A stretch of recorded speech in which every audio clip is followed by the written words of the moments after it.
प्यारे बच्चों, आपका इस सुंदर से चैनल नरेश गुप्ता क्लासेस में स्वागत है। और आज हम प्रोबेबिलिटी के बेसिक्स, क्योंकि पहले बता चुके हैं, उन्हीं के बेस पर कुछ क्वेश्चंस यहाँ पर आए हैं हम लेकर।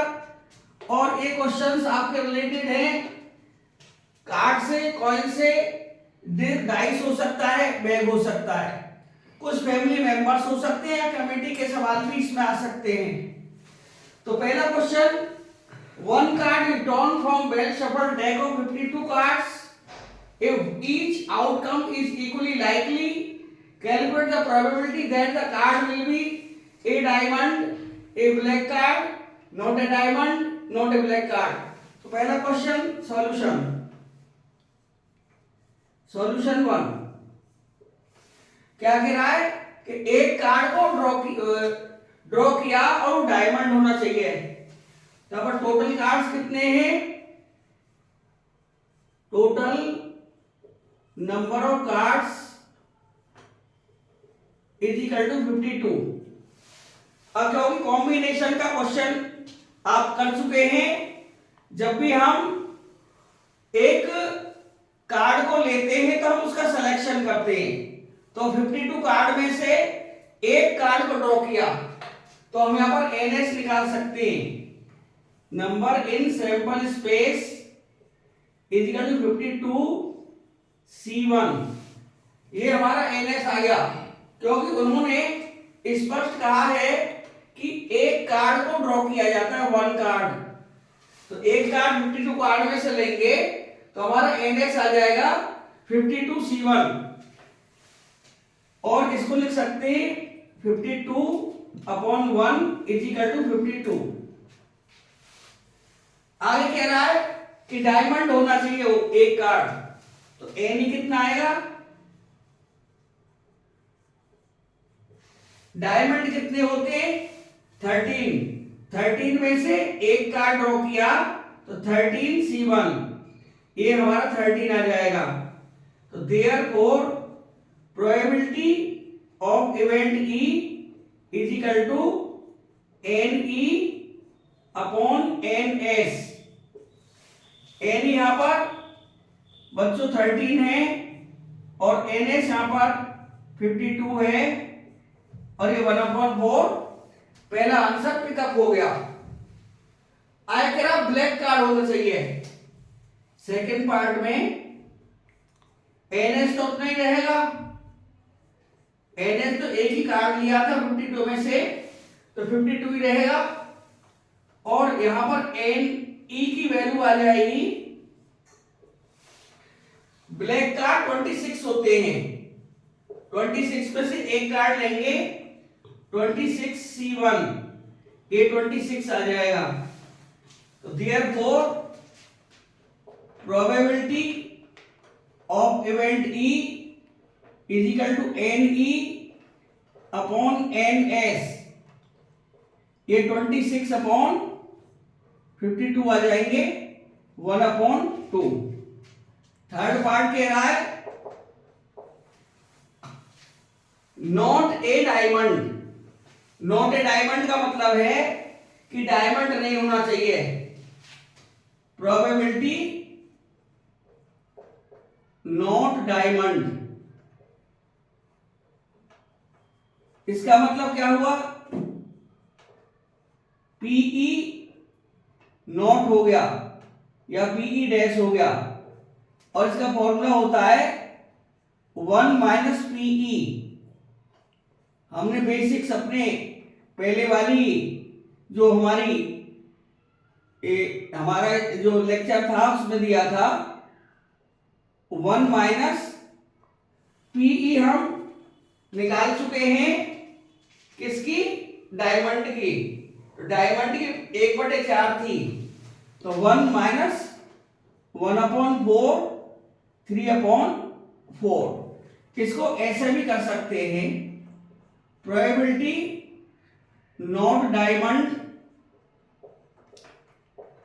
इसका मतलब ये हुआ डायमंड को छोड़ दें तो कितने आएंगे हमारे प्रोबेबिलिटी ऑफ अदर कार्ड, तो 13 छोड़ देंगे उसमें से, तो 52 माइनस 13 अपॉन 52, ये आ जाएगा 39 अपॉन 52। तो 13 3 जा, 13 4 जा। इसको ऐसे भी निकाल सकते हैं कि डायमंड को छोड़ दीजिए, डायमंड को छोड़ देंगे, 39 आपके कार्ड बचेंगे और अपॉन 52। फोर्थ पार्ट क्या कह रहा है इसमें? फोर्थ पार्ट कह रहा है not a black card, probability not a black card, not a black card. तो ब्लैक कार्ड कितने होते हैं? 26। तो हम चाहें तो 1 माइनस प्रोबेबिलिटी ब्लैक कार्ड की लिख सकते हैं।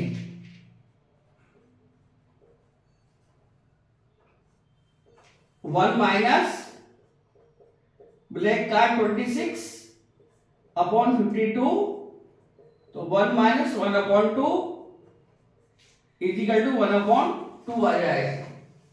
अब क्वेश्चन 2 पर आते हैं, सॉल्यूशन नंबर 2। इसमें क्या कह रहा है? A bag contains 9 disc of which 4 are red. ये हमारे पास एक बैग है, ये बैग है हमारे पास। इस बैग में 4 रेड हैं, रेड 4 हैं, ब्लू 3 हैं एंड 2 येलो, येलो 2 हैं, तो ये 9 हो गए। इनमें 9 डिस्क है। From disc from same disc 1 disc is drawn from the bag. क्योंकि सब सेम है और मालूम नहीं पड़ेगा कि रेड है, ब्लू है, येलो है। जब इसको ड्रॉ करेंगे तो उन्होंने प्रोबेबिलिटी मांगी है कि रेड की बता दीजिए। तो एनएस कितना हुआ बच्चों? एनएस हुआ 9 जो कि गिवन है, और उन्होंने प्रोबेबिलिटी किसकी मांगी है? रेड की। तो रेड कितने? 4। एन ही हमारा 4 आ गया, तो प्रोबेबिलिटी रेड की आ जाएगी N E upon N S, यानी 4 अपॉन 9। ये फर्स्ट पार्ट हुआ। सेकंड पार्ट में क्या कह रहा है? येलो होना चाहिए, तो प्रोबेबिलिटी येलो इसमें आ सकता है। येलो कितनी है? 2, तो 2 अपॉन 9। थर्ड पार्ट क्या कह रहा है? थर्ड पार्ट कह रहा है not blue, probability not blue. इसको लिख सकते हैं 1 माइनस प्रोबेबिलिटी ब्लू। ब्लू की हम निकाल चुके हैं, ब्लू की प्रोबेबिलिटी नहीं निकाली है। ये 3 है, ब्लू 3 है, ये 3 अपॉन 9 आ जाएगा।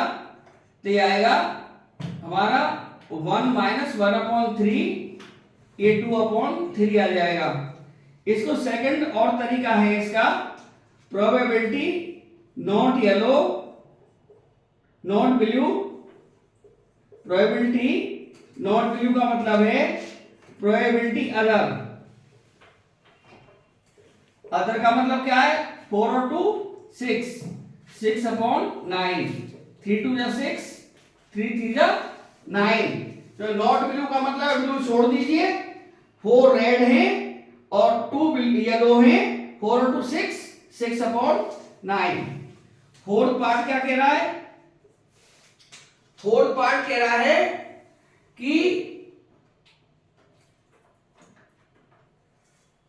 ये फोर्थ पार्ट था, सॉरी, चलो फोर्थ कर लीजिए इसे, थर्ड रहेगा। येलो की मांग रहा है प्रोबेबिलिटी,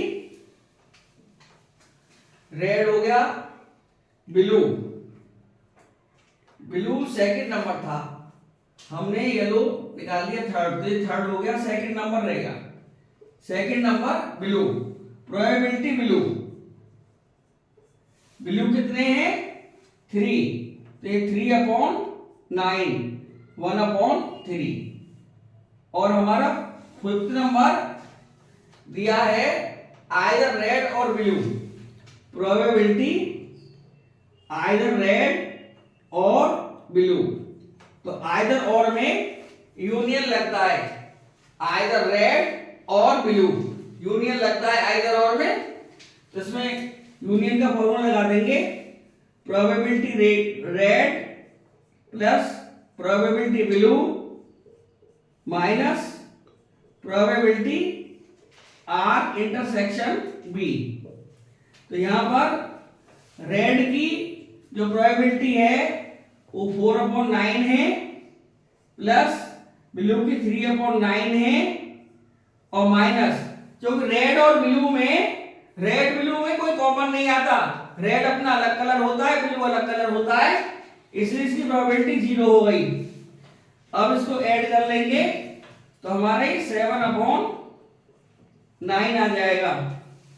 6 नंबर क्या कह रहा है, 6 नंबर में neither red nor blue, probability neither red dash लगा देंगे, और इंटरसेक्शन ना ये और ना ये, एनी एंड, एंड माने intersection, neither red nor blue, तो उसमें बी डैश लगा देंगे।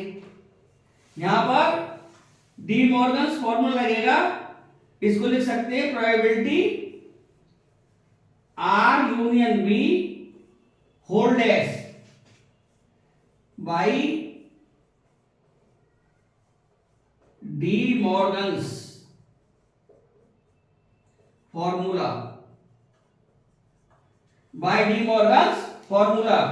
उसमें बताया गया था probability A dash intersection B dash is equal to probability A union B और होल पर डैश, ये डी मॉर्गन का रूल है, और इसको लिख सकते हैं 1 minus probability R union B, और प्रोबेबिलिटी आर यूनियन बी हमारे पास में 7/9 है, तो 1 माइनस 7/9, ये 2/9 आ गया। अब हम अगले क्वेश्चन पर चलेंगे, यहां तक यदि उतार लिया हो तो इसे इरेज करते हैं।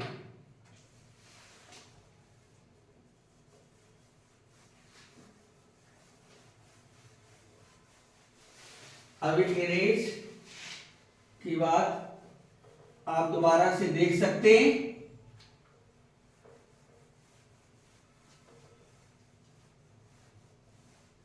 कई कई पार्ट क्वेश्चन में दिए इसलिए होते हैं, पेपर में जरूरी नहीं है कि सारे पार्ट ही पूछे जाए, कुछ पार्ट पूछ सकता है, कुछ नहीं पूछ सकता, लेकिन सवाल ठीक है अपने आप में।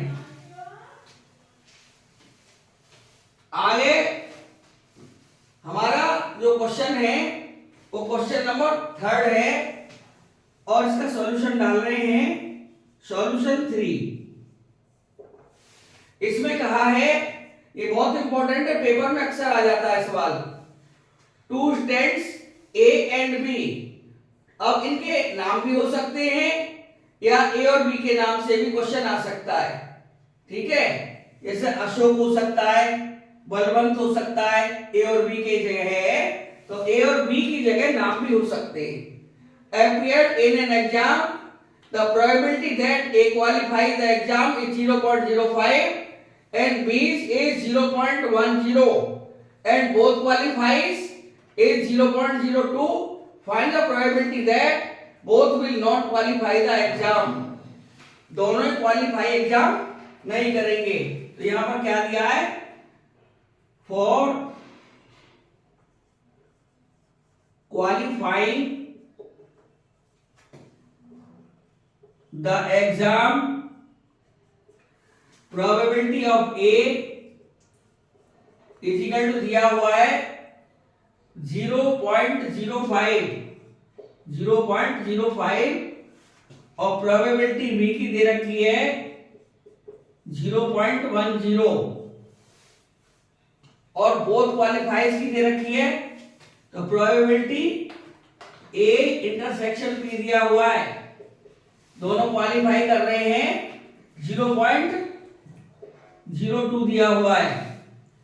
अब उन्होंने फर्स्ट पार्ट मांगा है, first part probability both will not qualify, दोनों क्वालिफाई ना करें, अर्थात नाइदर ए यानी ए डैश लगा देंगे और नॉट बी डैश। इसमें एंड का सेंस आता है, ना तो ए क्वालिफाई करे ना बी क्वालिफाई करे, एंड बी क्वालिफाई ना करे, इंटरसेक्शन आता है। यहां पर भी डी मॉर्गन का रूल लगेगा और इसको लिख देंगे P A union B whole पर डैश। अभी डी मॉर्गन रूल बताया था मैंने, डी मॉर्गन रूल था A probability A dash intersection B dash is equal to probability A union B whole पर डैश। ये हमारा डी मॉर्गन का रूल है। इसको लिख सकते हैं 1 minus P A union B, जो कि एक रूल है नहीं, प्रोबेबिलिटी जब भी हम प्रोबेबिलिटी ए डैश निकालते हैं तो 1 माइनस प्रोबेबिलिटी ए लिख देते हैं। यहां पर ए की जगह ए यूनियन बी आ रहा है, ए की जगह ए यूनियन बी, ये ए की जगह आया है, तो 1 minus P A union B लिख देंगे। और यहां पर 1 minus bracket P A union B, P A plus P B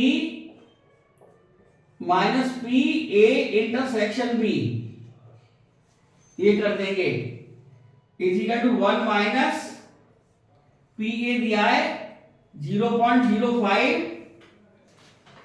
P B दिया है 0.10 माइनस इंटरसेक्शन दिया है 0.02 इज इक्वल टू 1 माइनस, अब इनको जोड़ लिया 0.15 माइनस 0.02,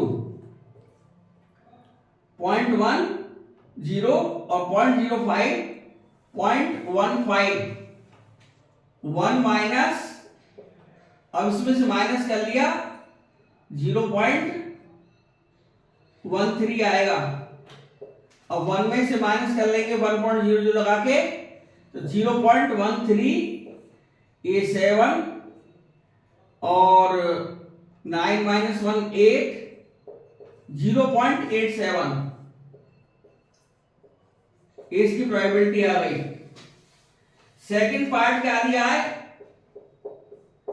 सेकंड पार्ट दिया है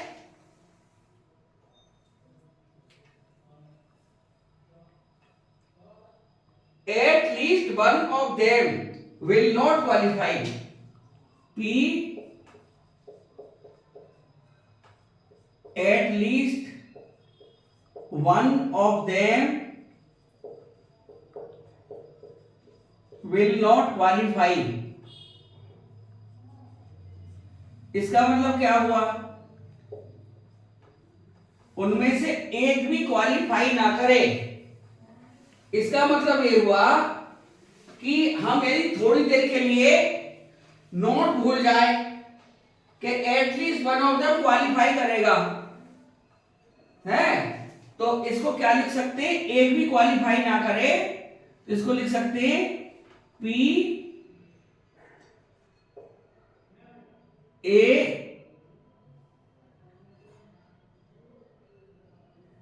at least one of them will not qualify, एक भी क्वालिफाई ना करे, या इसको लिख सकते हैं 1 minus probability both qualify, both will qualify, ये ज्यादा बेटर रहेगा। यानी एक में से माइनस कर देंगे, दोनों क्वालिफाई करेंगे। अब हम इसको सोचें कि जब वन में से बोथ क्वालिफाई कर रहे हैं तो इसकी जगह at least one of them will not qualify, कम से कम उनमें से एक क्वालिफाई नहीं करेगा। इसका मतलब एक में से P प्रोबेबिलिटी निकालने बोथ क्वालिफाइज, यानी one minus probability both qualifies का मतलब है A भी क्वालिफाई करे और B भी क्वालिफाई करे, both qualify A intersection B, तो 1 माइनस 0.02, तो दोनों क्वालिफाई जो कर रहे हैं वो 0.02 दिया हुआ है, ये माइनस कर देंगे तो ये आएगा तुम्हारा 0.98। थर्ड पार्ट में क्या दिया है,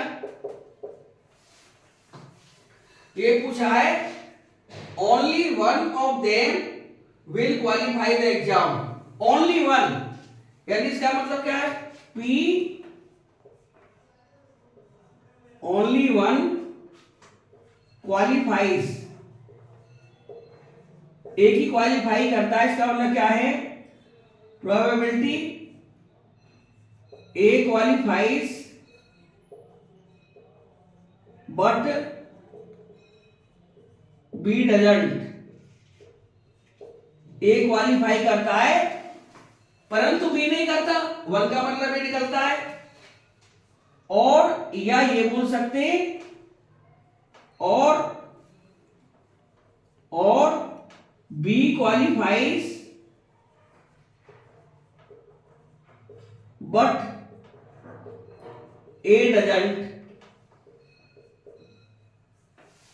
क्लियर हो गया कि ओनली वन क्वालिफाई करता है, यानी A क्वालिफाई करता है तो B नहीं करना चाहिए, but B does not qualify, और B क्वालिफाई करता है तो A नहीं करना चाहिए। तो इसका मतलब ये हुआ कि P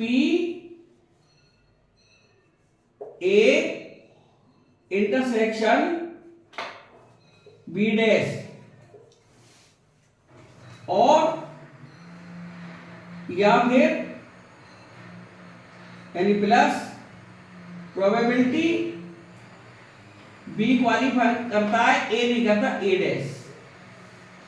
इसको लिख सकते हैं, हमारा फॉर्मूला था probability A intersection B dash equal to probability A minus probability A intersection B।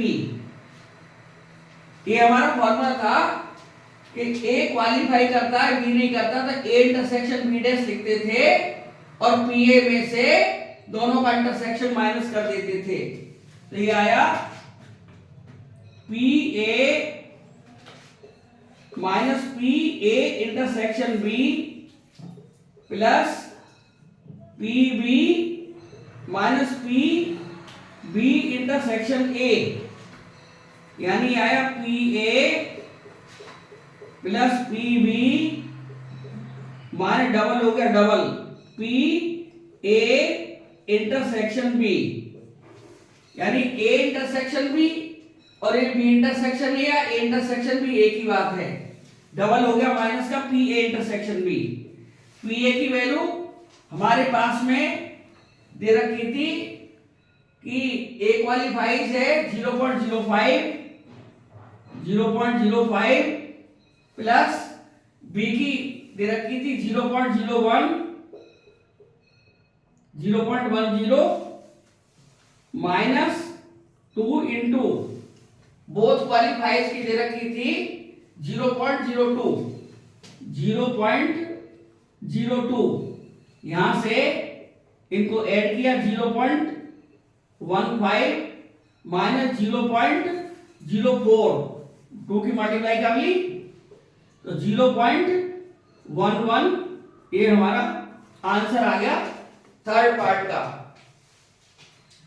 और आज का जो हमारा लास्ट क्वेश्चन रहेगा, अब ये उत्तर तो क्या होगा, अब हम लास्ट क्वेश्चन की तरफ चलेंगे रेस के बाद।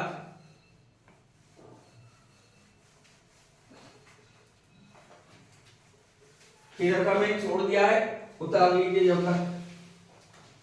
क्वेश्चन नंबर 4 है, सॉल्यूशन नंबर 4। इन्होंने कहा है a committee of 2 persons is selected from 2 men and 2 women. तो नंबर ऑफ मेन कितने दिए? Number of men is equal to 2 और नंबर ऑफ वुमेन ये भी 2 दे रखे हैं। एक कमिटी ऑफ 2 पर्सन्स, एक पर्सन पर एक नहीं 2 लेने हैं, 2 पर्सन से सेलेक्ट कर लिया कि अब सिलेक्शन आ रहा है तो इसमें कॉम्बिनेशन का भी सेंस आ रहा है। सेलेक्टेड में कॉम्बिनेशन लगा करता है। From 2 men and 2 women find the probability that the committee will have no men 1 men 2 women. तो पहला केस, पहला ले रहे, पहला ए एनएस कितना आएगा? कितने टोटल मेंबर हैं? Total is equal to 2 plus 2 is equal to 4। इन 4 में से हमको 2 मेंबर चाहिए और 2 पर्सन चाहिए, तो 4 में से 2 लेने का क्या तरीका? एनसीआर से 4C2 इसको सॉल्व कर सकते हैं। 4 इंटू 3 डिवाइड बाई 2 इंटू 1, 2 2 जा 4 यानी 6। और पहला वाला जो केस है नो मेन बता रहे हैं, यानी नो मेन का मतलब यह है कि एन इज आया number of women, no men is equal to 2 women. क्योंकि हमें पर्सन तो 2 ही लेने और मेन की मना कर रखी है, नो मेन बोल रखा है कि मेन नहीं लेना है पहले वाले केस में, तो 2 पर्सन 2 वुमेन रह गई, तो 2 वुमेन में से 2 वुमेन लेंगे 2C2, ये हमारा 1 होता है NCN के आधार पर, क्योंकि हमारा फॉर्मूला है NCN is equal to 1, 2C2 is equal to 1। तो देयरफॉर इस वाले केस में प्रोबेबिलिटी आ गई NE upon NS, NE 1 NS 6, 1 upon 6। तो हमारा पहला पार्ट 4th क्वेश्चन का हो गया है। अब देखिए बाकी पार्ट है।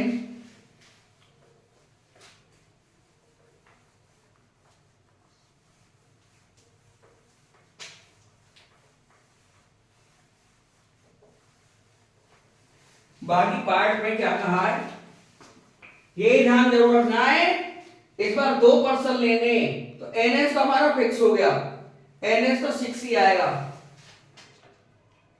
Part B NS is equal to 6, ये तो हम क्लियर हो गया। उन्होंने कहा है 1 मेन, तो 1 मेन लेना है, तो एनी कितना आएगा? एनी बता रहा 1 मेन, पर्सन लेने हैं हमको 2, तो 1 वुमेन भी लेनी पड़ेगी एंड 1 वुमेन। मेन में से लिए जाएंगे, मेन 2 है और 1 लेना है 2 में से, तो 2C1 एंड का मतलब मल्टीप्लाई, वुमेन 2, 1 वुमेन लेनी है 2C1, यानी हमारा आएगा 2 इंटू 2 इज इक्वल टू 4। इस वाले केस में प्रोबेबिलिटी ई आएगी, probability E is equal to NE upon NS, 4 upon 6, 2 upon 3। अब हमारा सी पार्ट बचा है, थर्ड पार्ट। वो कह रहा है कि वो 2 मेन लेने हैं, 1 मेन ले लिया तो 1 वुमेन लेनी जरूरी थी, क्योंकि मेंबर 2 लेने थे, मेंबर 1 नहीं 2, 1 main 1 women, main 2 2C1, 2 women में से 1 2C1, और टू मोमेंट बोल रहा है। NH तो हमारा फिक्स है, NH तो हमारा 6 ही आएगा। Ne कितना आएगा? Ne हमारा आएगा 2 मेन, 2 मेन, और 2 मेन का मतलब है 2 में से 2 ले लेंगे, 2C2 यानी 1 आ जाएगा, क्योंकि NCN इज इक्वल टू 1 होता है। तो therefore probability event E is equal to Ne upon NS, Ne1 NS6 1/6, और हमारे सारे आंसर आ गए। तो आज के वीडियो में हमने कुछ बेसिक्स लिए, अगले वीडियो में आपसे फिर मिलेंगे, लेकिन कंजूसी ना करें, बहुत कंजूसी हो रही है। चैनल को सब्सक्राइब नहीं कर रहे हैं आप, सब्सक्राइब करें, लाइक करें, शेयर करें। अगले चैनल में अन्य डिफिकल्ट क्वेश्चंस के साथ और जो इंपॉर्टेंट बोर्ड के पॉइंट ऑफ व्यू से जो सवाल हैं उनके साथ फिर मिलेंगे। तब तक के लिए धन्यवाद।